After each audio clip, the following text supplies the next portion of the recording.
नमस्कार, राष्ट्रवाद में आपका स्वागत है। मैं हूं सुशांत सिन्हा। राष्ट्रवाद यानी देश से बढ़कर कुछ नहीं।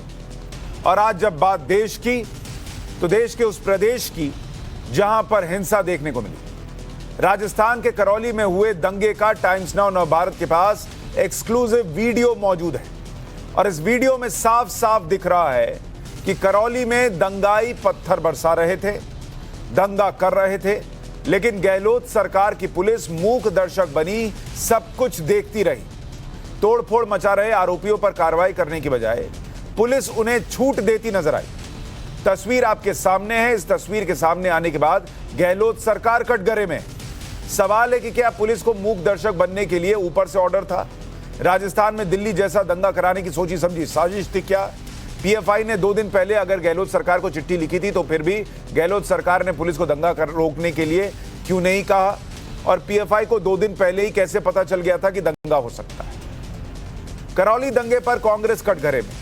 करौली हिंसा मामले में अब मुख्य आरोपी की पहचान पार्षद मतलूब अहमद के रूप में की गई। निर्दलीय पार्षद मतलूब अहमद ने कांग्रेस को समर्थन दे रखा है। करौली हिंसा के बाद से मतलूब अहमद फरार बताया जा रहा है। मतलूब अहमद पर पथराव, हिंसा भड़काने और रैली पर हमला करने के लिए भीड़ को जुटाने का आरोप है। राजस्थान पुलिस ने भी प्राथमिकी में उसका ही नाम रखा है और आरोपी पर आईपीसी की धारा 307 के तहत मामला दर्ज किया है। क्या कांग्रेस मतलूब अहमद को बचा रही है? अगर नहीं तो फिर अब तक गिरफ्तारी क्यों नहीं है, इसका भी सवाल है। अशोक गहलोत केंद्र की बीजेपी सरकार पर हमला बोल रही है, लेकिन आज जो वीडियो सामने आया उससे तो सच्चाई कुछ और ही दिख रही है। एक बार मैं चाहूंगा ये वीडियो जरा एम्बियंस के साथ चलाकर दर्शकों को दिखाइए। पुलिस आपको साफ दिख रही है और वहां क्या हो रहा था जरा देखिए।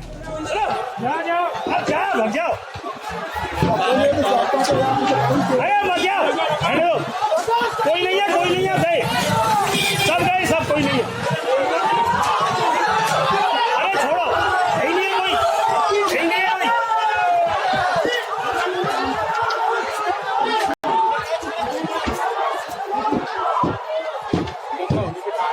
क्या यार ये दंगा होएगा? देखो होगा, बुजुर्ग आदमी होगा वो इनका।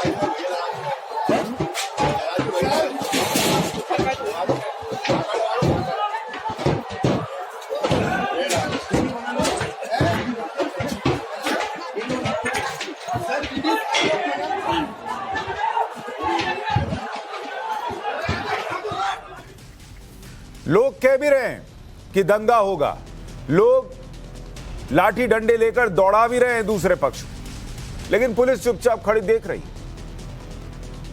सच्चाई तो हमने सामने ला दी। खुद मुख्यमंत्री अशोक गहलोत ने क्या कहा था, एक बार वो भी सुनिएगा। बहुत खतरनाक दौर चल रहा है देश के अंदर। इनका संविधान की धज्जियां उड़ा रहे हैं। लोकतंत्र तो यकीन में बार बार कह रहा हूं, हिंदू मुस्लिम कर दिया देश के अंदर। आप कल्पना कीजिए, आज तो हिंदुत्व के नाम पे हम सब गर्व करते, हम हिंदू नहीं है क्या? इस प्रकार चुनाव जीतने के लिए हिंदुत्व की बात करो, चुनाव जीतने के लिए आप ध्रुवीकरण करो। ये आसान काम है। आग लगाना बड़ा आसान काम होता है। ये आग लगाने का काम करते हैं। आग बुझाने में बहुत मुश्किल टाइम लगता है, मुश्किल वक्त लगता है। मैं समझता हूँ ये उचित नहीं इनका व्यवहार, ये मैं कहना चाहता हूँ। आग बुझाना मुश्किल काम तो होता है अशोक गहलोत साहब, और तब तो और मुश्किल हो जाता है जब पुलिस खड़ी होकर सब देखती रहे उस आग को बुझाने की बजाय। अशोक गहलोत के बयान पर बीजेपी ने करारा हमला बोला। बीजेपी ने कहा कि कांग्रेस की हिंदू विरोधी नीति एक्सपोज हो गई है। राजस्थान के करौली में दंगाई बीच सड़क पर उपद्रव मचा रहे थे और पुलिस मूक दर्शक बनकर उनसे गुजारिश कर रही थी कि हो गया और रहने दीजिए, टूट गया। इस मुद्दे पर बात करने के लिए हमारे साथ बीजेपी नेता, सांसद और पूर्व केंद्रीय मंत्री राज्यवर्धन सिंह राठौर हैं। सर, आप उस राज्य से ताल्लुक रखते हैं, वहां पर जिस तरह की तस्वीर निकल के आ रही कि दंगाई खुलेआम उत्पात मचा रहा और पुलिस मुक्त दर्शक बनी हुई है, तो इस तरह के कैसे लॉ एंड ऑर्डर वहां पे मेंटेन हो रहा है? राजस्थान की जो कांग्रेस सरकार है वो ऐसा महसूस होता है जैसे एक धर्म विशेष के लिए सरकार है। आप देखिए किस तरह से करौली के अंदर पहले से पूरी सूचना थी, तैयारी करी गई, छतों के ऊपर ईंट, पत्थर, रॉड, सरिये, ये सब रखकर तैयारी करी गई। क्या पुलिस को इन सब की जानकारी नहीं थी? और दंगा करवाया गया। जहां जहां कांग्रेस की सरकार है वहां वहां दंगे हो रहे हैं, वहां वहां पोलराइजेशन कराया जा रहा है। आप देखिए किस तरह से कांग्रेस के एक विधायक ने एक अधिकारी की मार मार के हड्डियां तोड़ दी, 22 जगह से राजस्थान में गहलोत सरकार की तुष्टीकरण की राजनीति कैसी चल रही है वो भी आप देखिए। गहलोत सरकार ने मुस्लिम बहुल इलाकों में रमजान के महीने के दौरान बिजली कटौती नहीं होने का ऐलान कर दिया है। मतलब रोजे के दौरान मुस्लिम बहुल इलाकों में बिजली कटौती नहीं होगी। लेकिन नवरात्र भी चल रहे हैं, नवरात्र के दौरान हिंदू बहुल इलाके में बिजली कटौती पर रोक क्यों नहीं, इसका जवाब नहीं मिला। ऐसे में आज के सवाल हैं कि खुलेआम दंगा हुआ तो पुलिस तमाशा क्यों देखती रही राजस्थान में? क्या पुलिस को ऊपर से ऑर्डर था कि दंगा होता रहे और तुम देखते रहो? दिल्ली दंगे जैसी करौली दंगे की क्रोनोलॉजी है क्या, और दंगाइयों को बचा रही है क्या गहलोत सरकार? आज इसी पर चर्चा करेंगे। इस पर चर्चा करने के लिए हमारे साथ संजू वर्मा बीजेपी की प्रवक्ता जुड़ रही हैं, मोहम्मद आसिफ अध्यक्ष हैं पीएफआई राजस्थान के, वो जुड़ रहे हैं, तहसीन पूनावाला राजनीतिक विश्लेषक जुड़ रहे हैं, और हर्षवर्धन त्रिपाठी वरिष्ठ पत्रकार हमारे साथ मौजूद है। आप सभी का बहुत स्वागत है। तहसीन पूनावाला जी, राजस्थान में जो हो रहा है, चलिए प्रश्न तो उठ रहे थे, लेकिन पुलिस वहां खड़ी दिख रही है, तमाशा देख रही है। ये कैसे संभव है कि पुलिस के सामने सब हो रहा है और वो उसको रोकने की बजाय चुपचाप खड़े होकर देख रही? तो जिम्मेदारी किसकी फिर? सुशांत भाई, आपने जो वीडियोस दिखाया, अगर ये ऑथेंटिक वीडियोस है तो मेरी आपसे एक रिक्वेस्ट है, दरख्वास्त है कि आप एसआईटी को ये दे दीजिए वीडियोस, क्योंकि आपसे पहले जब मैं इसी चैनल पे था कहा कि वीडियोस वेरीफाइड नहीं है, तो पहले तो ये वीडियो वेरीफाइड है नहीं, लेकिन मैं इस वीडियो को एक बिल्कुल सत्य मानता हूं कि वीडियोस 100% करेक्ट है। तो ये सवाल जरूर उठता है कि जहां जहां चुनाव एक साल की दूरी पर है, चाहे फिर वो 2014 में उत्तर प्रदेश हो, चाहे फिर वो केरल हो, चाहे फिर वो कर्नाटक हो, चाहे फिर वो वेस्ट बंगाल हो, चाहे फिर वो राजस्थान हो, वहां दूसरी साइड पे लड़ाई में हमेशा भाजपा और दूसरी साइड पे पीएफआई क्यों आते हैं? क्योंकि आप पीएफआई के अध्यक्ष बैठे हो, बीजेपी के प्रवक्ता, में बड़ी जिम्मेदारी से अपने शब्दों का प्रयोग कर रहा हूं। पीएफआई और भाजपा एक ही सिक्के के दो पहलू है।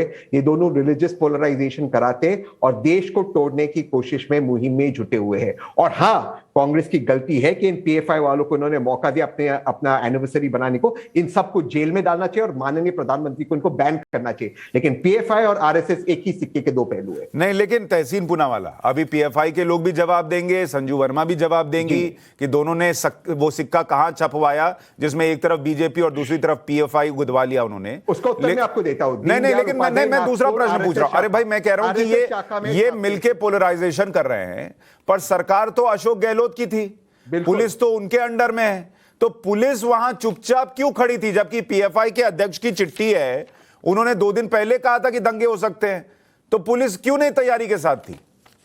4 IPS officer, 60 DSP level officer और 600 पुलिस वाले तैनात किए गए। एसआईटी की जांच में कौन दोषी है पाया जाएगा, इंक्लूडिंग वो कॉर्पोरेटर जो कांग्रेस को समर्थन देता है। लेकिन इस मूल सवाल का उत्तर अब तक मुझे आपके शो पे नहीं मिला, और एक भी शो पे नहीं मिला कि हर समय चुनाव के 1 साल पहले बीजेपी और पीएफआई दंगे क्यों कराती है और सक्सेसफुल क्यों होती है। वेस्ट बंगाल में तो कांग्रेस की सरकार नहीं थी, वहां पे बीजेपी की दूसरी साइड पे थी पीएफआई। केरल में तो कांग्रेस की सरकार नहीं थी, पीएफआई और लेफ्ट क्यों आ गए। कर्नाटका में हिजाब वाले में पीएफआई और बीजेपी आ गई। अरे सब जगह यहाँ पे बीजेपी और पीएफआई क्यों आते हैं जहां पे बीजेपी? ठीक है, संजू वर्मा जवाब दीजिए इसका। आप और पीएफआई मिलकर दंगे कराते हैं और इनकी सरकार रोक नहीं पाती है, दोष आप दोनों का है। इनको लग रहा है कॉमेडी शो चल रहा है। सुशांत जी, नहीं, ये बहुत ही सीरियस न्यूज चैनल है, ये कॉमेडी शो नहीं है। इसीलिए तो फिर हंसिए मत, गंभीरता से बात कीजिए। सुशांत जी बहुत गंभीर एंकर है, सुशांत जी, मैंने इनको नहीं टोका था, मैंने इनको नहीं टोका था। चुप रहिए, ठीक है, आप बोल लीजिए जब आप चुप हो जाएंगे। अच्छा, बोलिए। आप हंसना बंद कीजिए, ये गंभीर विषय, गंभीर शो है और ये गंभीर एंकर। ठीक है, मैंने सुन लिया आपको, आपके भाषण की जरूरत नहीं है। सुशांत जी का ये शो बड़ा ही गंभीर शो है, इसीलिए मुझे ताज्जुब इस बात पर है कि सुशांत जी के गंभीर शो पर तहसीन पूनावाला क्या कर रहे हैं, क्योंकि आपकी क्रेडिबिलिटी फिलहाल 0 है, 0। इसलिए चुपचाप रहिए और जो मैं बोल रही हूं बड़े ध्यान से सुनिए। पहली बात तो ये सुशांत जी, लॉ एंड ऑर्डर संविधान के 7th शेड्यूल के हिसाब से एक स्टेट सब्जेक्ट है, राज्य की जवाबदेही और जिम्मेदारी है। अशोक गहलोत ना केवल राजस्थान के मुख्यमंत्री हैं, वो राजस्थान के गृह मंत्री भी हैं, चीफ मिनिस्टर और होम मिनिस्टर दोनों होने के बावजूद ये हिंसा करौली में कैसे हुई, ये दंगाइयों को पुलिस ने खुलेआम छूट क्यों दी, पुलिस ने अपनी आंखें क्यों मूंद ली, जब इतनी बुरी तरीके से वैंडलिज्म, आर्सन, लूट हो रहा था, सबसे महत्वपूर्ण बात तो ये है कि ये सारी करौली में जो घटना हुई वो 2 अप्रैल को हुई। 31 मार्च को पीएसआई के मोहम्मद आसिफ ने, जो करौली के डिस्ट्रिक्ट मैजिस्ट्रेट है राजेंद्र सिंह शेखावत, उनका ये पब्लिक में बयान है कि हमको 2 दिन पहले पीएसआई के यहां से सूचना मिली थी कि शायद दंगा हो सकता है, शायद लॉ एंड ऑर्डर की प्रॉब्लम हो सकती है। ये राजस्थान के डिस्ट्रिक्ट मैजिस्ट्रेट का बयान है, संजू वर्मा का बयान नहीं। मेरा सिर्फ एक प्रश्न है, जब आपको 48 घंटे पहले सूचना मिली थी कि दंगा होने की संभावना है, तो पुलिस आंख मूंद कर क्यों बैठी थी? आज अशोक गहलोत कह रहे हैं हमने तो 1200 पुलिस तैनात कर दिए। अरे जब सारा डैमेज हो गया, जब दंगाइयों ने तोड़फोड़ कर दिया, हिंसा कर दी, हिंसा के 48 घंटे नहीं, पर संजू वर्मा जी प्रश्न तो ये है कि जब पुलिस को खड़े होकर सब देखना ही है तो 1200 तैनात करो, 12,000 तैनात करो, 12 लाख तैनात करो, उसका क्या मतलब रह गया? सुशांत जी सिर्फ 10 सेकंड लूंगी अपनी बात खत्म करने के लिए। एक चीज जो मुझे बहुत खली है वो है, आपके चैनल ने बड़े सही तरीके से बार बार अशोक गहलोत का बयान सुनाया जब उन्होंने कहा कि बीजेपी यहां पर आग लगाने का काम कर रही है, सिर्फ हिंदू मुस्लिम कर रही है। तो अशोक गहलोत जी, चाहे हाशिमपुरा के दंगे हो, चाहे भागलपुर के दंगे हो, चाहे 1984 के एंटी सिख नरसंहार हो, चाहे 1990 का कश्मीर के हिंदुओं के खिलाफ नरसंहार हो, हर बारी यदि किसी पार्टी ने अपीजमेंट पॉलिटिक्स के तहत हिंदू मुस्लिम का खेल रचा है वो कांग्रेस है। ठीक है, आपको बता ठीक दूं है। कि नहीं नहीं, मैं अब एक एक रिएक्शन और का ले लूं, फिर आपके पास आता हूं। मोहम्मद आसिफ राजस्थान पीएफआई के अध्यक्ष हैं, हमारे साथ हैं। मोहम्मद आसिफ, आपको 2 दिन पहले कैसे पता था कि दंगे होंगे? सर, ये मैंने पहले भी कहा था, ये बहुत बड़ा कोई रॉकेट साइंस नहीं है। हम राजस्थान के अंदर पिछले कई बारों की अगर बीजेपी आरएसएस की रैलियों का ट्रेंड देखे तो राजस्थान में और भी कई जगह ऐसे धार्मिक उत्सव को दंगों के लिए इस्तेमाल किया है। उसी ट्रेंड को देखते हुए पहले पिछले साल छबड़ा में हम लोगों ने देखा, इसके पहले ये भीलवाड़ा में इसके लिए कोशिश हुई, कई जगह पर इसके लिए होती। ऐसे ट्रेंड को देखते हुए एहतियातन हम लोगों ने ऐसा लेटर दिया था। दूसरा जो मैडम कह रही है कि करौली के बारे में उनके डिस्ट्रिक्ट मजिस्ट्रेट ने बोला, करौली में हमारा नेटवर्क ही नहीं है। हम लोगों ने एहतियातन पूरे स्टेट के लिए ऐसा ये दिया था कि ऐसा हो सकता है। नहीं, लेकिन इसको मोहम्मद आसिफ, इसको देखने का दूसरा नजरिया ये भी हो सकता है कि हो सकता है आप लोगों को दंगे करने थे, आपने पहले ही एक ग्राउंड तैयार कर दिया कि भाई ये होगा, ताकि पूरा मामला दूसरे पर शिफ्ट हो जाए, क्योंकि वहां लाठी डंडे चलाते हुए तो चचा जान दिख रहे हैं। हाँ, तो वही कह रहा हूं मैं, आप बहुत सेलेक्टिव वीडियो दिखा रहे हैं। आपको वीडियो भी दिखाना चाहिए जिसमें व्यक्ति पेट्रोल बांट रहे हैं। ये पत्थरबाजी की घटना केवल 10 मिनट की है। नहीं, लेकिन एक मिनट, जब मेरी बात सुनिए, पत्थरबाजी शुरुआत की ना, उसके बाद पत्थरबाजी किसने शुरू की थी? पत्थरबाजी ये मुस्लिम मोहल्ले के अंदर आकर मुल्ले काटे जाएंगे, राम राम चिल्लाएंगे और मुस्लिम मोहल्ला क्या होता है? ये तो मैंने पढ़ा नहीं संविधान में कहीं, मुस्लिम मोहल्ला, हिंदू मोहल्ला, ये क्या होता है? हाँ, तो आप रैली में वहां पे आकर ये नारे लगाए, मुल्ले काटे जाएंगे, राम राम चिल्लाएंगे, टोपी वाला श्री राम बोलेगा। मैंने आपको वीडियो भेजा, आपके भी एक साथी को, मैं आपसे कह रहा हूं, पहले मुझे बताइए नारे लगाए क्या होता है? उसके बाद मेरी बात सुनिए, वहां 10 मिनट तक आपस में बहसबाजी हुई, फिर दोनों तरफ से पत्थरबाजी हुई, एक तरफ से नहीं हुई। आप सिलेक्टिव दिखा रहे हैं। उसके बाद 3 दिन तक करौली जला है। उसके लिए पेट्रोल कहां से आया? उसके लिए पेट्रोल बांटने वाले लोग कहां से आए? ये लोग कौन लेकर आया था? प्री प्लान्ड 10 मिनट के अंदर पेट्रोल लगाकर 35 दुकानों में आग लगा दी। ये आप नहीं दिखा रहे हैं। केवल एक वीडियो आपको मिल गया, एक दाढ़ी वाले का, मुसलमान का, उसको आप बार बार दिखा रहे हैं। और दुकान जलती वीडियो, अब मुझे 2-3 प्रश्नों के जवाब दीजिए। उसमें कितनी दुकान जली है? सर मेरी बात सुनिए, कितनी दुकान जली है? कितनी मुसलमानों की दुकान है? आपने दिखाई? मैं आपसे कुछ पूछ रहा हूं, मुझे भी तो पूछने दीजिए और मेरे प्रश्नों के जवाब दीजिए। नहीं, आप जो सवाल उठा रहे हैं कि दंगा, हम लोग पहली बात जो पत्थरबाजी शुरू हुई, आपने कहा मुस्लिम मोहल्ले में आकर ये किया तो पत्थरबाजी शुरू हो गई। एक तो बॉस सुनिए, मेरी बात सुन लीजिए ना, बॉस मेरी बात सुनिए, बॉस मेरी बात सुन लीजिए। इस देश में मुस्लिम मोहल्ला और हिंदू मोहल्ला और सिख मोहल्ला और ईसाई मोहल्ला नहीं है। ये दिमाग से निकाल दीजिए। ये मुस्लिम मोहल्ला जैसा कुछ होता है, जहां जो रहता है वो उसका मोहल्ला नहीं हो जाता है, बहुल इलाका होता है। ठीक है, अगर एक मिनट सर, अगर मोहल्ले में मुसलमान ज्यादा हैं तो वो मुस्लिम मोहल्ला हो गया, तो फिर ये हिंदू देश हो गया। फिर आप क्योंकि क्यों यहाँ नहीं हिंदू बताते ज्यादा कि है। सर ये हिंदू देश हो गया फिर। बहुलाबादी आपके लॉजिक से इंडिया हिंदू देश हो गया क्योंकि यहाँ हिंदू ज्यादा है, तो हिंदू देश में ये हो रहा है आपके लॉजिक से, मेरे आप भी लॉजिक से दिखाते हैं, नहीं। सर। तो इसलिए ये आप लोगों ने एक तो बोलना पहले तो सिखाया। हम इसको खारिज कर देते हैं, ये मुस्लिम मोहल्ला। दूसरी बात, मुझे ये बताइए ये अचानक से जो पत्थर फेंकने शुरू किए मुस्लिम मोहल्ले में के मुसलमानों ने, वो पत्थर कहां से आए? वो भी तैयारी कहीं से तो होगी। मेरे घर में तो कोई पत्थर नहीं है आज की तारीख में। विक्रम, आप जाकर देख लीजिए, कोई स्पेशल तैयारी नहीं है इसके बारे में, नहीं अब तक किसी को रिपोर्ट मिली है। नहीं, लेकिन मैं कह रहा हूं पेट्रोल तो सर, आया ना सर, उसके बारे में पूछिए ना। मैं पेट्रोल सुनिए, कहाँ से मैं आया? कह रहा हूं स्पेशल तैयारी क्या होती है, बारात थोड़ी निकलनी थी। मैं कह रहा हूं पत्थर कहां से आए? पत्थर तो चलो आसानी से कहीं से अवेलेबल हो सकता है, पेट्रोल कहां से आया?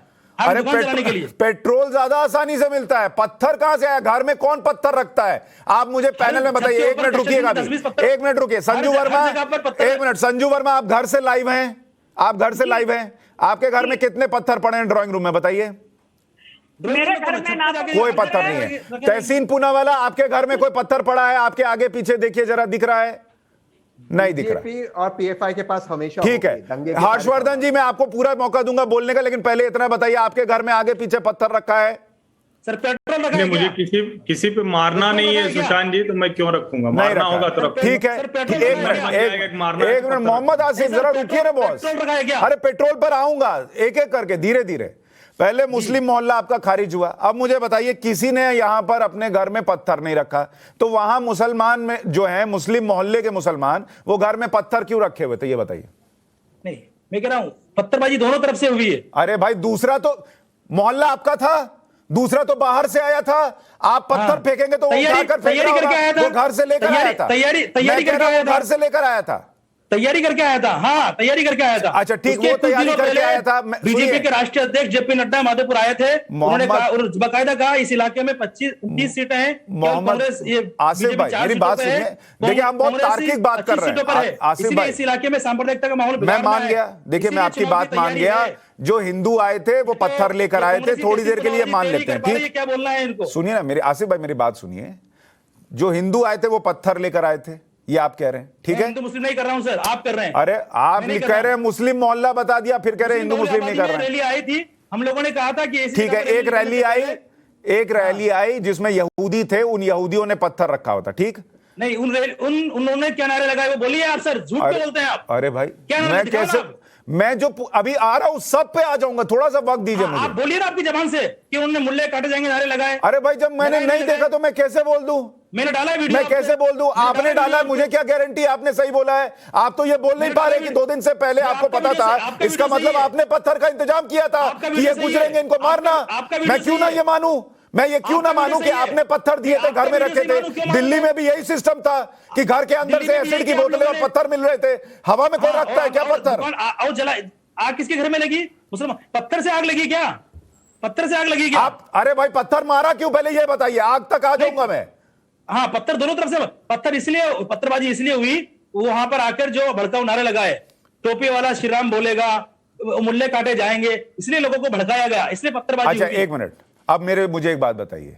आपको 2 दिन से पता था कि वहां पर दंगे होंगे, ठीक। अभी मेरा प्रश्न सुनिए। अरे पेशेंस रखिए सर, थोड़ा मेरा प्रश्न सुनिए ना। कोई संभावना नहीं थी, मेरा प्रश्न हम लोगों ने करौली के बारे में नहीं लिखा, फिर क्लियर कर रहा हूं। मेरा ठीक, करौली का नहीं के लिए था, करौली का नहीं लिखा। मैं कह रहा हूं कि वहां पर इस तरह का माहौल हर बार होता है। आप कह रहे हैं हर बार इस चीज होती है, तो आपको भी पता है, बाकियों को भी पता होगा। पूरे देश में होती है, राजस्थान में नहीं। अच्छा, पूरे देश में होती है। अरे मेरा थोड़ा सा पेशेंस रखिए सर, लंबी सांस लीजिए, मेरा प्रश्न सुन लीजिए। मैं ये कह रहा हूं कि अगर ये होता है और मान लीजिए किसी ने भड़काऊ नारे लगे, तो आप उसको पत्थर निकाल के ठोक देंगे, वहीं मार देंगे कि पुलिस में जाएंगे? नहीं, मैं वही कह रहा हूं ना, तो फिर आग लगाएंगे आप, आग लगाएंगे। आप पत्थर मार रहे हैं और आप पुलिस के पास नहीं जा रहे हैं। आप तो दूसरे को कह रहे हैं कि वो तो दंगा ही कराने आया था। आप तो ईमानदार हैं, आप तो नेक दिल है, आप लॉ एंड ऑर्डर मानते हो और पुलिस के पास जाते हैं। आपने पत्थर निकाला, फिर ठोकना शुरू कर दिया, लेकर आ गए, उनके घरों में आग लगाने लग गए। क्या करेंगे वो आके आग लगाने लग गए, सीधा आग लगाने लग गए, सीधा आग लगाने लग गए। 10 मिनट बाद, अभी आपने कहा मुस्लिम मोहल्ले में ये हुआ, तो पत्थर पहले उधर से चला। 10 मिनट बाद आग जलनी शुरू हो गई सर। आप, आपके जो वहां पर कौन है, वो गौरव जी हैं, उनसे पूछिए। 10 मिनट बाद आग जलनी शुरू हो गई। 10 मिनट बाद हुई ना? 10 मिनट पहले क्या हुआ था, पहले वो बताइए। पहले वो जो नारेबाजी शुरू की, तो आपने पत्थरबाजी शुरू की, आपने पत्थरबाजी शुरू कर दी, नारेबाजी शुरू हुई, तो आपने पत्थर, आप भी नारा लगा देते। आप भी नारा लगा देते कि सबको मुसलमान बनाएंगे, हो गई बात खत्म, या पुलिस के पास जाते। लेकिन आपका तो दिल इतना फट गया नारा सुनकर कि आपने पत्थर मारने शुरू कर दिए। पहले पत्थरबाजी हुई, इसका कोई अभी तक एविडेंस नहीं मिला है। ओ, पहले पत्थरबाजी खाए थे, इसका कोई एविडेंस नहीं मिला अभी तक। तो नारे, ये आप कह रहे हैं पहले वहां से शुरू हुई। अच्छा चलिए, मैं कह रहा हूं हर्षवर्धन जी, अब मुझे ये बताइए, इसमें दो प्रश्न है। आ रहा हूं संजू जी, आपके पास भी आ रहा हूं और तहसीन पूनावाला आपके पास भी आ रहा हूं। हर्षवर्धन जी, आपने पूरा सुना मोहम्मद आसिफ को। एक तो मुस्लिम मोहल्ले में जाकर ये नारा लगा इसलिए ऐसा हो गया, और बेचारों का दिल इतना द्रवित हुआ कि वो क्या करते, तो फिर इसलिए जवाबी कार्रवाई में ये सब हुआ। तो एक तो कटघरे में पुलिस है राजस्थान की, दूसरे कटघरे में वो लोग हैं जो वहां से गुजर रहे थे और लाउड स्पीकर पे नारा लगाया, बाकी किसी की कोई गलती नहीं है। मुझे लगता है कि बड़ा साहस चाहिए।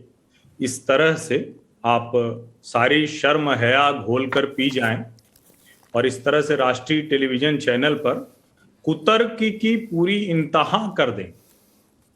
मतलब मुस्लिम बहुल इलाके से भारतवर्ष में हिंदू नववर्ष पर हिंदुओं का जुलूस नहीं निकल सकता है। हिंदुओं का और नहीं, एक मोहम्मद आसिफ, हिंदुओं का नहीं, आरएसएस का।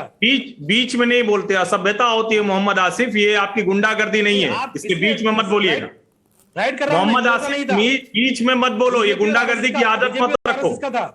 आप झूठ जो मैं कह रहा हूँ, ये गुंडागर्दी मत करो। ये टीवी की डिबेट है, सभ्यता से बात करिए। समय आपका था। मोहम्मद आसिफ, आप जब बोल रहे थे वो नहीं बोल रहे थे, उनको बोलने दीजिए।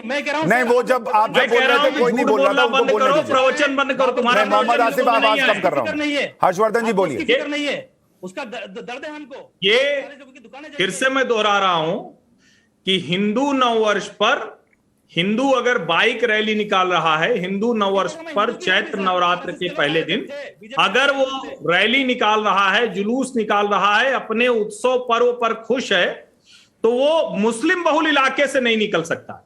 और ये पहली बार नहीं हुआ है। कासगंज लोगों को भूला नहीं है, तिरंगा यात्रा निकली थी और मुस्लिम बहुल इलाके में चंदन गुप्ता की हत्या कर दी गई थी। और अगर ये इस तरह से पत्थर और पूरी तैयारी घरों पर और मस्जिदों के ऊपर तक थी, इसका मतलब कि कितनी भयानक साजिश रही होगी। और अगर नारे लगाए गए तो उन लोगों के खिलाफ कार्रवाई करने के लिए लोकतांत्रिक तरीके से राजस्थान की जनता ने अशोक गहलोत की सरकार को चुना है। उसके लिए राजस्थान की पुलिस है। ये कौन होते हैं जो अपने घरों से ईंट पत्थर निकालकर तालिबानी की तरह व्यवहार करेंगे? ये कौन होते हैं जो सड़क पर न्याय करने के लिए निकालेंगे और कहेंगे हम किसी को मार देंगे? ये कौन सी लोकतांत्रिक व्यवस्था में हम हैं? और उसके बाद अशोक गहलोत कहते हैं कि मोदी और शाह अपील करें, यानी दंगा राजस्थान में हो, मारे जाएं लोग, उनके ऊपर ईंट पत्थर चले, आगजनी हो, पुलिस को भी जान बचाकर भागना पड़े और मोदी शाह अपील करेंगे। ये कौन सी सेकुलरिज्म ब्रांड की पॉलिटिक्स है? ये कौन सी पॉलिटिक्स है? रैली के अंदर पेट्रोल लेकर आएंगे।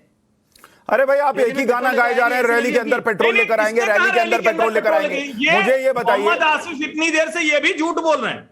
कहां पुलिस की एक रिपोर्ट में अभी तक नहीं आया मोहम्मद आसिफ। मैंने पूरी राजस्थान पुलिस का जो वर्जन है उसमें मोहम्मद मतलूब, जो कांग्रेस का साथी पार्षद है, वो मेन कॉन्स्पिरेटर है, भगोड़ा है। जैसे उत्तर पूर्वी दिल्ली में मोहम्मद ताहिर हुसैन जो आपका पार्षद था, वो उसमें अपराधी था। मुसलमानों की दुकानें मुसलमानों ने जलाई, मतलब ने जलाई मुसलमानों की दुकानें। नहीं, ये मुसलमानों की दुकानें मुसलमानों ने जलाई।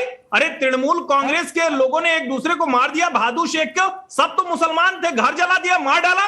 क्या किया, किसने, कौन जानता है? मैं कहता रहा हूं कि कौन जानता है कि मुसलमानों की दुकानें किसने जलाई? क्या अगर पत्थरबाजी शुरू की तो दुकान भी जला दिया होगा?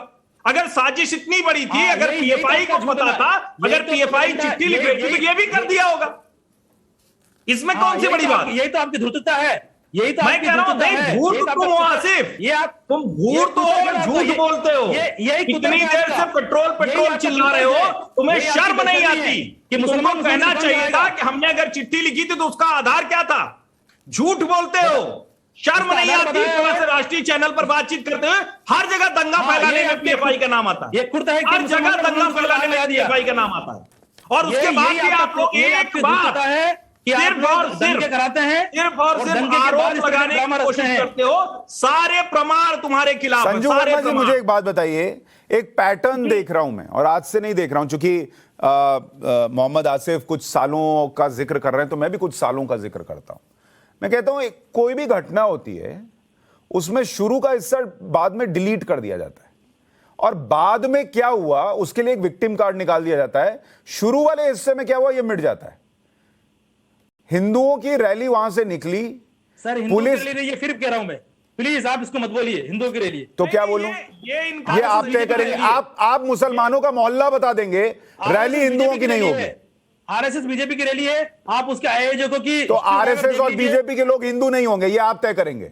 नहीं, उनका धार्मिक त्योहार को उन्होंने अपने उसके इस्तेमाल किया है। नहीं, कैसे इस्तेमाल किया है?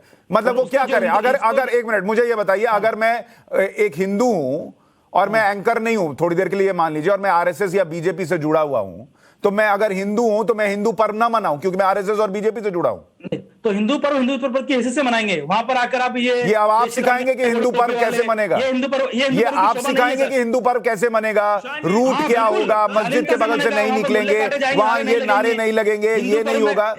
हाँ बिल्कुल, हिंदू पर्व में मुल्ले काटे जाएंगे, नारे नहीं लगेंगे। टोपी वाला जय श्री राम, भाई मुल्ले काटे जाएंगे जिसने बोला है उसको जाके पुलिस में अरेस्ट कराना था, उसके सिर पे पत्थर थोड़ी मार देना था। जो आयोजक थे वही ना, कौन था आयोजक? अरे भाई तो अरे एफआईआर कीजिएगा ना कि आप पत्थर मार के उसको वहीं सेट कर दीजिएगा। कौन पत्थर मारे? अरे अभी आप कह रहे पत्थर चले दोनों तरफ से। हाँ दोनों तरफ से चले ना, दोनों तरफ से चले। जब आपके ऊपर पत्थर आना शुरू हो गए, वो आपके घर को जलाना शुरू कर दिए, आप क्या करेंगे? अच्छा, तो वो घर जलाना शुरू कर दिए, तब मजबूरन पत्थर चलाना पड़ा। तो मुझे ये बताइए, घर जलाने पर पानी मारते हैं कि पत्थर चलाते हैं? वीडियो है जब वो घर जला रहे हैं, भीड़ के साथ घर जला रहे हैं, वहां पर दुकान जला रहे हैं। अच्छा एक चीज, संजू वर्मा मैं आपके पास आ रहा हूं, एक और जवाब दे दीजिए मोहम्मद आसिफ। इधर वाले लोग तो पत्थर लेकर आए थे, पेट्रोल लेकर आए थे, मैंने आपकी कहानी मान ली। जिन्होंने दूसरी तरफ से पत्थर चलाए वो कहां से लाए थे? वो तो घर में बैठे थे आराम से, शांति प्रिय लोग, वो घर में बैठे थे, उनके घर में पत्थर कहां से आया? हाँ उसकी पुलिस जांच कर ले। अच्छा उसकी पुलिस जांच कर ले। आप जो बोले वो परम सत्य, दूसरे की जांच कर ले। आप बोलिए संजू वर्मा जी। नहीं मैंने रख दिया, मैंने सुनिए, आप जो बोल रहे हैं वो एकदम शीशे की तरह साफ है, पब्लिक सुन रही है और सब समझ रही है। संजू वर्मा बोलिए। अभी आपकी बारी नहीं है, कृपया मुझे बोलने दीजिए, मैंने आपको टोका नहीं। प्लीज मोहम्मद आसिफ जी, मैंने आपको बिल्कुल नहीं टोका, कृपया मुझे बोलने दीजिए। Thank you.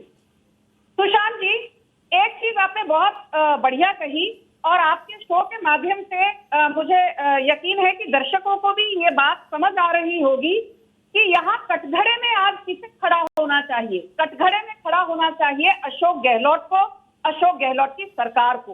कटघरे में आज खड़ा होना चाहिए कांग्रेस को, कटघरे में आज खड़ा होना चाहिए पीएफआई को। पर आप देखिए कि नैरेटिव बदलने की क्या कोशिश भरपूर की जा रही है, भरसक कोशिश की जा रही है।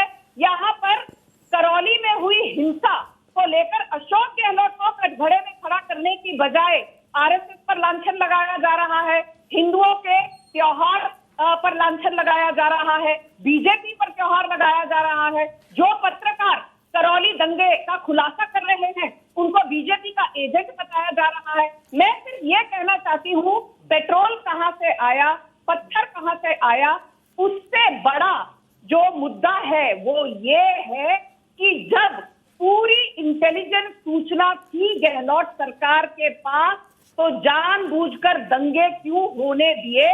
और जो मुख्य आरोपी हैं मतलूब अहमद, वो अभी तक फरार क्यों हैं? और तीसरी और सबसे अहम बात Sushant ji, Deepak Rao, A Sanjeet, professor TJ Joseph, Ranjit Srinivasan, Harsha, Rupesh Pandey, Ankit Sharma, Pankaj Narang, Chandan Gupta, Rahul Rajput, Rinku Sharma, ये लोग कौन हैं? ये वो हिंदू हैं जिन्हें मौत के घाट कट्टर मौलिक रेडिकल फंडामेंटलिस्ट इस्लामिस्ट ने मौत के घाट उतार दिया। जब जब आप बात करते हो यहाँ पर कि नहीं हिंदू ऐसा करते हैं वैसा करते हैं, तो याद रखिए कि एक 23 साल का नौजवान था, मात्र 23 साल का अंकित शर्मा, इंटेलिजेंस ब्यूरो का एक नया अपॉइंटी था। शाहीन बाग में खालिद सैफी और ताहिर हुसैन ने 33 बार उसे ठोक कर मार डाला और आप पीएफआई के मुंह से चू तक नहीं निकली।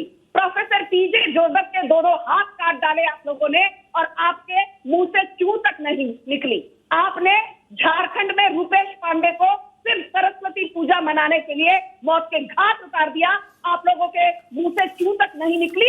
यहाँ नेशनल टेलीविजन पर बैठकर हिंदुओं को आप नैतिकता का संजू जी, बंद करो। संजू जी, तो पीएफआई को बैन क्यों नहीं करते आप लोग? इससे बड़ी लिस्ट ये में बताओ सही आरएसएस सवाल की है। कितने लोगों को मर्डर किए? सुशांत जी, मैं इससे इसका बड़ी लिस्ट सवाल मैं बोलूं? सीधे सीधे देना अगर मुझे चाहती टाइम हूँ, मिलते इससे बिना बड़ी लिस्ट में कोई- बोल दो आरएसएस ने कितने दंगे किए, बिना बात को कितने घुमाए मर्डर चुप किए, रहिए। मैं मेरी बोल दूं? बात है।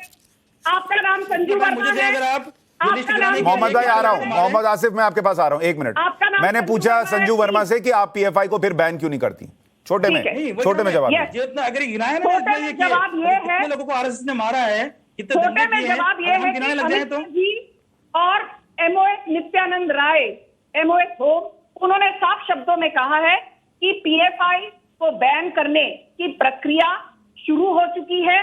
पर कई बार ऐसा होता है क्योंकि हमारा फेडरल स्ट्रक्चर है, पीएफआई को बैन करने की रेकमेंडेशन सुशांत जी रिस्पेक्टिव स्टेट गवर्नमेंट, राज्य सरकार से आनी चाहिए। उत्तर प्रदेश की सरकार ने रिकमेंडेशन दी है, मध्य प्रदेश की सरकार ने रिकमेंडेशन दी है, केरल की वामपंथी सरकार ने जो भी आपके खिलाफ बोलेगा, आपके खिलाफ आपके जो एजेंडे को उजागर करेगा, आपके जो उसके खिलाफ उसको आप बैन करेंगे, यही करेंगे ना? पीएफआई पर लगा हुआ बैन खारिज क्यों किया?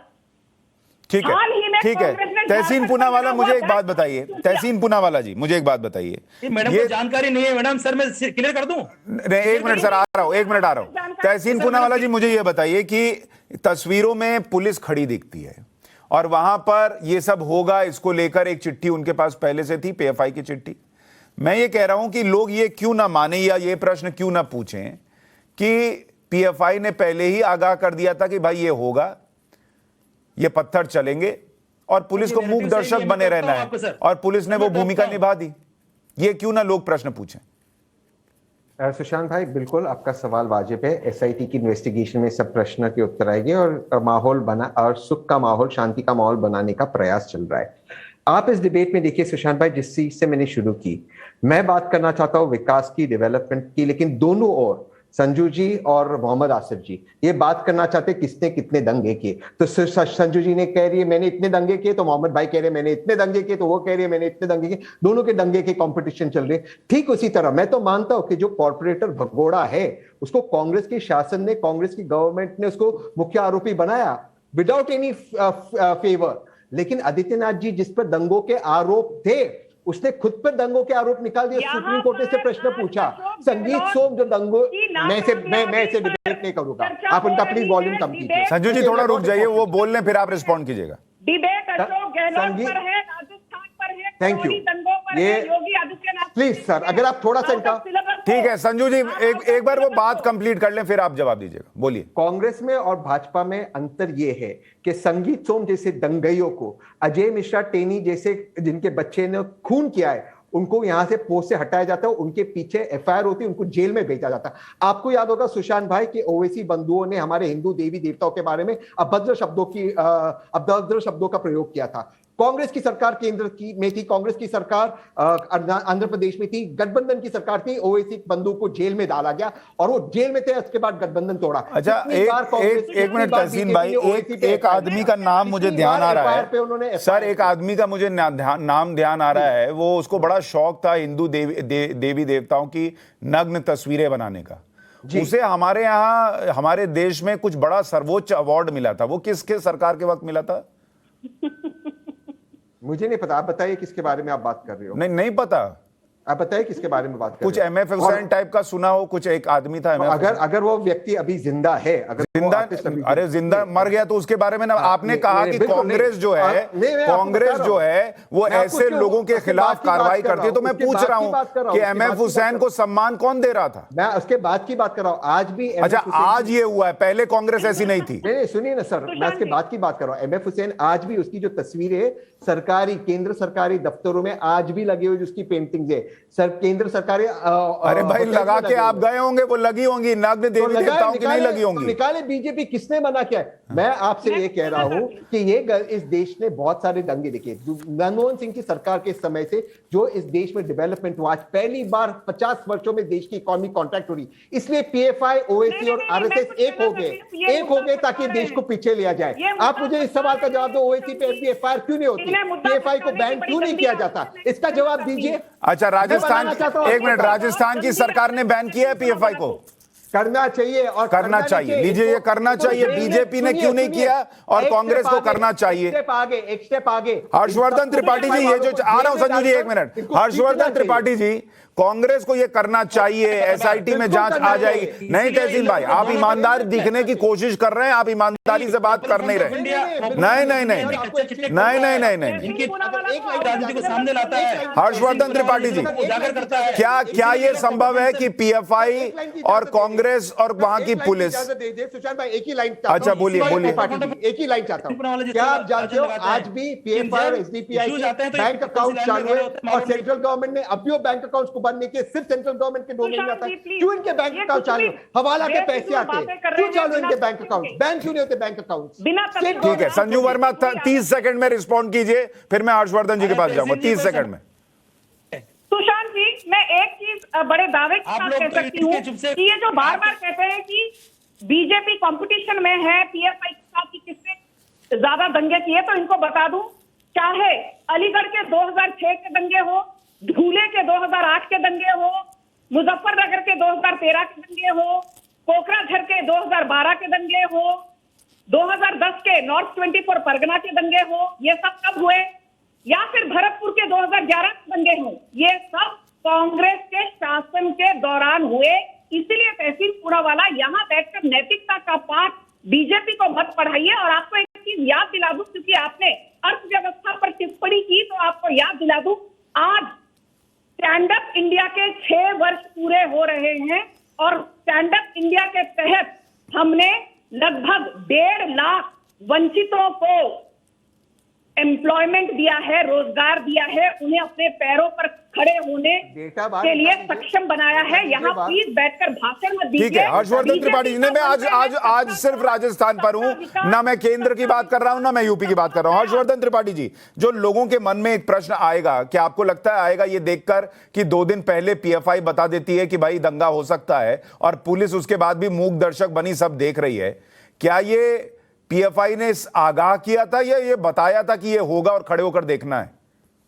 देखिए सुशांत जी, कुछ भी हो, मेरे पीएफआई के साथी लगातार एक ही रट लगाए हुए हैं, लेकिन दुर्भाग्य से इनको शायद पता नहीं है कि उत्तर प्रदेश की सरकार ने बाकायदा केंद्र सरकार को पीएफआई को बैन करने के लिए सिफारिश करके भेजी।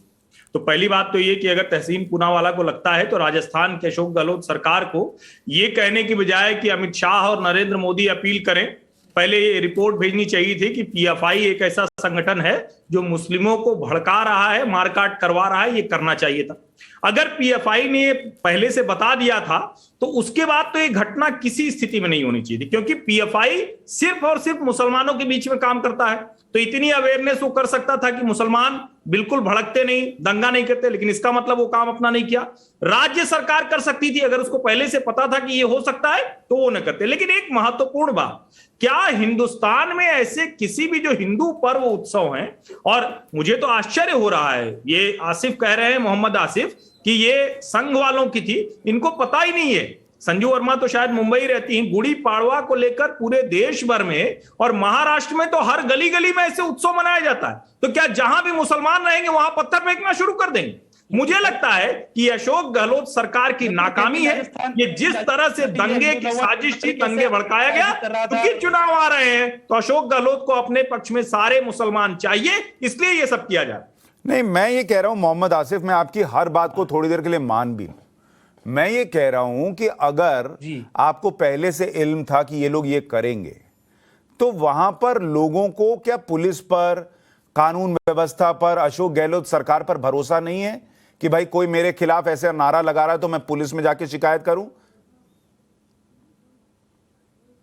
सर, एक तो पहले भी क्लियर कर चुका हूं, करौली के अंदर हमारा कोई मेंबर नहीं है, कोई सदस्य नहीं है। हम लोगों ने जो लेटर दिया था, ये कॉमन लेटर था पूरे स्टेट के लिए, क्योंकि खास तौर से भीलवाड़ा में पिछले 15-20 दिनों से, इसके 1 महीने पहले से ये माहौल बनाया जा रहा है। एक दरगाह जो जिसका केस कोर्ट में है, वहां 14 किलोमीटर दूर चलकर वहां पर भीलवाड़ा के अंदर आए और चित्तौड़ के अंदर गंडा से हथियार ले लेकर इस यात्रा में शामिल हुए कुछ दिनों पहले। इसीलिए हम लोगों ने एहतियातन कि बीजेपी यूपी इलेक्शन के बाद में कश्मीर फाइल का जो एक वो ट्रेंड बना हुआ है, उसके बाद राजस्थान के चुनाव को रखते हुए बीजेपी एक माहौल तैयार कर रही है। इसलिए हो क्यों ना ये इस हिंदू जो नववर्ष के मौके पर भी फसाद फैला सकते हैं, इसलिए आप एहतियातन कार्रवाई कीजिए। इसीलिए हम लोगों ने इसके लिए ये किया था। और करौली में हिंसा से इसका कोई लेना देना नहीं था। खास तौर से हम लोगों ने भीलवाड़ा के लिए बारे में हम लोग बहुत चिंताजनक थे, लेकिन हम लोग भीलवाड़ा, कोटा, बारा, झालावाड़ जहां पर बहुत ज्यादा उग्र रैलियां निकाली गई, बहुत उसको पुलिस ने बहुत एहतियात से रोका, बहुत एहतियात से वहां के प्रोग्राम को शांतिपूर्वक आयोजित किए।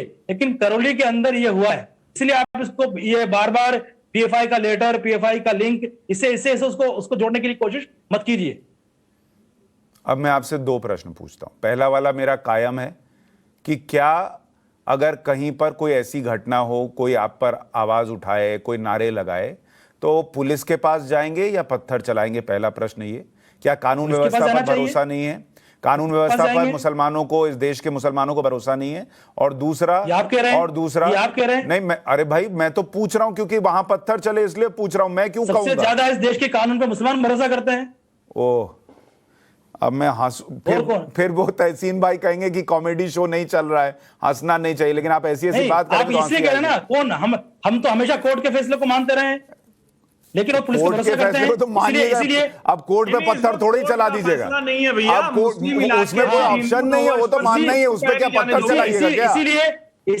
इसीलिए पुलिस को लेटर लिखा है पहले, इसीलिए पुलिस को लेटर लिखा है, पुलिस को भरोसा है। इसीलिए मैं एक और चीज पूछ रहा हूं। जैसे आप कह रहे हैं बार बार कि पीएफआई का कोई सदस्य इस जगह पर नहीं था करौली में, तो वहां किसने पत्थर पहले चलाया, नहीं चलाया, ये सब आपको कैसे पता है? हम क्यों माने कि आप ठीक कह रहे हैं? हमने ये भी नहीं आप कहा सही कह रहे हैं। वहां जो नारे लगे वो आप जो कह रहे हैं वही लगे। मैं क्यों मान लूं? मैं क्यों मानूं वहां पर पेट्रोल बम लाया गया? ये आपकी बात क्यों मानूं जब आपका कोई सदस्य ही नहीं है वहां पर?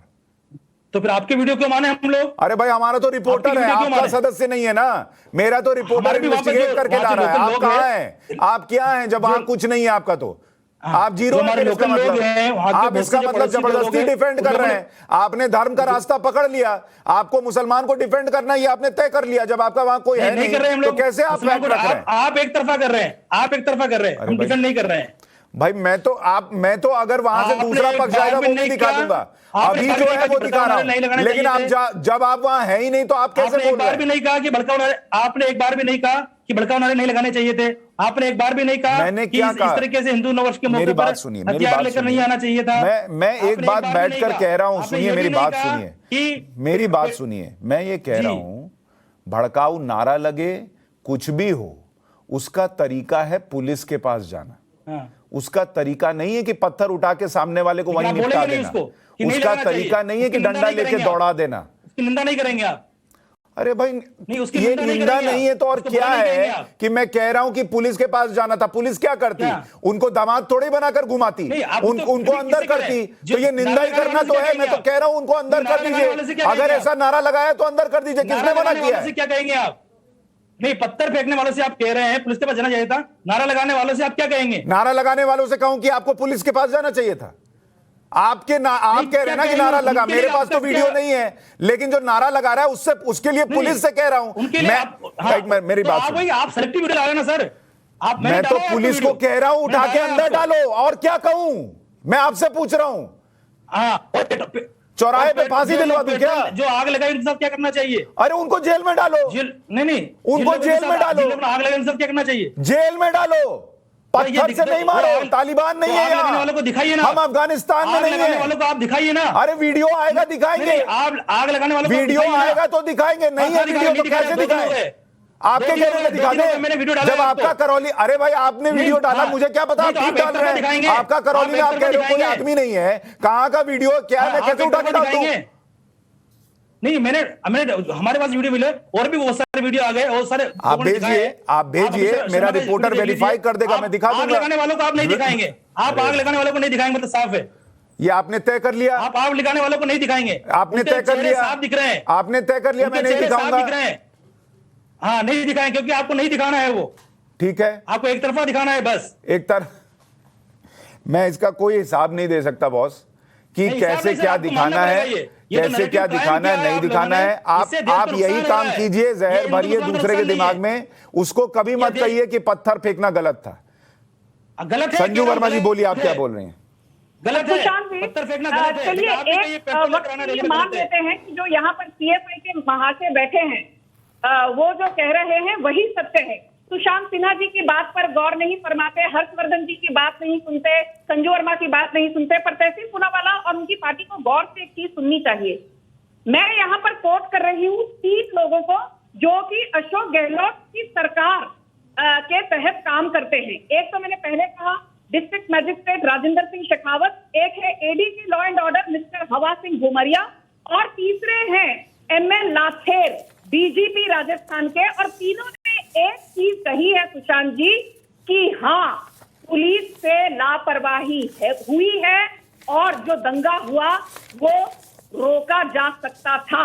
ये संजू वर्मा नहीं कह रही, अशोक गहलोत की सरकार के ADG law and order mister Ghumaria, DGP mister Lather और वहां के डिस्ट्रिक्ट मजिस्ट्रेट राजेंद्र सिंह शेखावत बोल रहे हैं। इसीलिए साफ शब्दों में कह देती हूँ, अशोक गहलोत को इस्तीफा दे देना चाहिए। पिछले 2-3 हफ्ते पहले यहाँ पर धौलपुर में एक युवती का सामूहिक बलात्कार हुआ था, तब भी अशोक गहलोत चुप थे। अलवर में एक माइनर 14 साल की बच्ची के साथ गैंगरेप हुआ था, तब भी अशोक गहलोत चुप थे। उनके मंत्री शांति धारीवाल गहलोत सरकार के कहते थे राजस्थान में तो ज्यादा बलात्कार इसीलिए होते हैं क्योंकि ये मर्दों का राज्य है, ये मर्दों का राज्य है। इतनी अभद्र टिप्पणी करते हैं अशोक गहलोत की सरकार के मंत्रिमंडल के एक सीनियर मंत्री। तो अशोक गहलोत से क्या उम्मीद की और जा सकती विधानसभा है? में खड़े होकर करते हैं, बाहर नहीं करते, विधानसभा में बोलते हैं। और बस मैं एक चीज कहना चाहती हूँ, यहाँ तहजीब भी दिखती है, यहाँ फरमान भी दिखते हैं। यहाँ तहजीब भी दिखती है, यहाँ फरमान भी दिखते हैं। तुम अपना दाम तो बोलो, तुम अपना दाम तो बोलो, यहाँ ईमान भी दिखते हैं। कांग्रेस की गहलोत सरकार अपना ईमान बेच चुकी है, यही सत्य है। जवाब हर्षवर्धन त्रिपाठी जी, मैं आ रहा हूं तहसीन भाई आपके पास। हर्षवर्धन जी, क्या जिस दिन अशोक गहलोत ने मीडिया के सामने खड़े होकर यह कहा कि नरेंद्र मोदी को कहना चाहिए कि यह कानून व्यवस्था बनी रहे तो चीजें ठीक हो जाएंगी, उसी वक्त उन्होंने स्वीकार कर लिया था कि उनके बूते का नहीं है इसको कंट्रोल करना, लॉ एंड ऑर्डर उन्होंने ठीक से मेंटेन नहीं किया और ये उनकी गलती है? नहीं, निश्चित तौर पर। और ये चूंकि पुराने उदाहरण हैं, वो बहुत अच्छे से जानते हैं कि जब आप किसी भी चीज पर, मैं बार बार कह रहा हूं ना कि ये जो सेकुलर ब्रांड पॉलिटिक्स है जिसमें आम आदमी पार्टी के पार्षद के घर पर वही सब निकलता है, वो दिल्ली पुलिस चूंकि उनके हाथ में नहीं है तो इसलिए ताहिर हुसैन जेल में है, मतलूब अहमद है अभी भगोड़ा है, हो सकता है पकड़ लिया जाए या पकड़ लिया गया हो या जो भी हो रहा हो, ये तो अशोक गहलोत जी बताएंगे। लेकिन ये दरअसल वो वाली कोशिश है ना जिसमें केंद्र की सरकार है, राज्यों को सब कुछ अपने हिसाब से, उनको सारे संघीय ढांचे के अधिकार पता है, लेकिन दादरी में अखलाक होता है तो अखिलेश यादव दोषी नहीं होते, और करौली में दंगा होता है तो वहां भी अशोक गहलोत दोषी नहीं होते। ये सेकुलर ब्रांड की पॉलिटिक्स है, इसको समझिए। तहसीन पूनावाला, जवाब दीजिए। बहुत कुछ बर्बाद कर रहा है। त्रिपाठी जी ने बहुत सही कहा, जो अखलाक की बात उन्होंने की, इसलिए बीजेपी पे आरोप लगाया जाता है क्योंकि वहां पर जो वहां के member of parliament Mahesh Sharma थे, उन्होंने तिरंगा लपेटा, तिरंगा जिसके लिए मैं बलिदान दे सकता हूं अपनी जिंदगी का, उस व्यक्ति पर जो आरोपी था, इसलिए बीजेपी पे आरोप लगता है। जो जयंत सिन्हा थी, जो मिनिस्टर, उन्होंने फूलों की माला से उन लोगों का स्वागत किया जो लोग कॉन्विक्टेड थे लिंचिंग के अंदर, इसलिए बीजेपी आरोप लगाया जाता है। कांग्रेस में नहीं होता। मैं संजू वर्मा जी से एक सवाल पूछ के अपनी बात समाप्त करना चाहता हूं। संजू वर्मा जी और आपने, सुशांत भाई ने पूछा कि कांग्रेस की क्या राय होनी चाहिए पीएफआई के बारे में। मैंने हमेशा आपके चैनल पे कहा पीएफआई को बैन करना चाहिए, लेकिन ये है no proposal to ban SDPI and PFI. ये कहते हैं कर्नाटका के गृह मंत्री 8 मार्च 2022 के 100 से मेरा टाइम्स ऑफ इंडिया, जिसपे आप भी विश्वास करते, मैं भी विश्वास करता, times of India fake news नहीं चलाता, तो आप कर्नाटका में क्यों बैन नहीं करते? मैं दोबारा से सवाल पे आता हूं, एसडीपीआई के बैंक अकाउंट्स जिसमें स्टेट गवर्नमेंट का कोई लेना देना नहीं, या फिर हवाला के पैसे आते, ऐसा केंद्र सरकार ने सुप्रीम कोर्ट में कहा, उसको कल बैन कर सकते, क्यों नहीं कर रहे? क्योंकि मैं दोबारा से कह रहा हूं, पीएफआई और आरएसएस, ओवैसी और मोहन भागवत एक ही सिक्के के दो पहलू हैं। इनको जहर फैलाना इस देश में ताकि देश को आगे नहीं। एक आखिरी चीज संजू जी, मेरे पास वक्त नहीं बचा, लेकिन मैं ये मैं बस एक कहना चाहती हूँ। 10 सेकंड में कहना होगा, मेरे पास समय नहीं है। बोलिए संजू जी। सुशांत सुशांत जी, तहसील पूनावाला यहाँ बैठकर बड़ी बड़ी बातें हाँकते हैं, उनसे पूछना चाहती हूँ, कर्नाटका में लोकल बॉडी पोल्स में एसडीपीआई के साथ किसने चुनाव लड़ा था पार्टनरशिप में? कांग्रेस ने। कट्टरपंथी वेलफेयर पार्टी ऑफ इंडिया में केरल में कांग्रेस ने चुनाव लड़ा था या नहीं? लड़ा था। असम में बदरुद्दीन अजमल की कट्टरपंथी पार्टी के साथ कांग्रेस ने चुनाव लड़ा था या नहीं? लड़ा था। अब्बास सिद्दीकी की पार्टी में बंगाल में चुनाव लड़ा था या नहीं? कांग्रेस ने लड़ा था। एक तरफ आप कहते हो पीएफआई को बैन करो और कर्नाटका में आप एसडीपीआई के साथ चुनाव लड़ते हो, शर्म आती है या नहीं? झूठ बोलते हुए तहसीन पूनावाला। मैं बस इतना कहूंगा तहसीन पूनावाला जी कि पुलिस जो खड़ी दिख रही है ना, वो सबसे बड़ा प्रश्न है। पीएफआई क्या करना चाहती थी, बीजेपी क्या करना चाहती थी, वहां लोग क्या करना चाहते थे, प्रश्न ये नहीं है। प्रश्न ये है कि एक सरकार चुनी गई इसको रोकने के लिए, और उस सरकार के अगर बूते का नहीं है कि एक सिक्के में इधर बीजेपी छप जाए और दूसरी तरफ पीएफआई छप जाए, तो वो इन घटनाओं को रोक नहीं पाएगी। तो उस मुख्यमंत्री को, उस गृह मंत्री को इस्तीफा दे देना चाहिए। सिंपल। लोगों को आप ये नहीं बोल सकते कि ये दोनों ने मिलकर कर लिया इसलिए तुम्हारा वो भाई मर गया, तुम्हारी दुकान जल गई। ये नहीं हो सकता सर। राष्ट्रवाद में आज की डिबेट में इतना ही।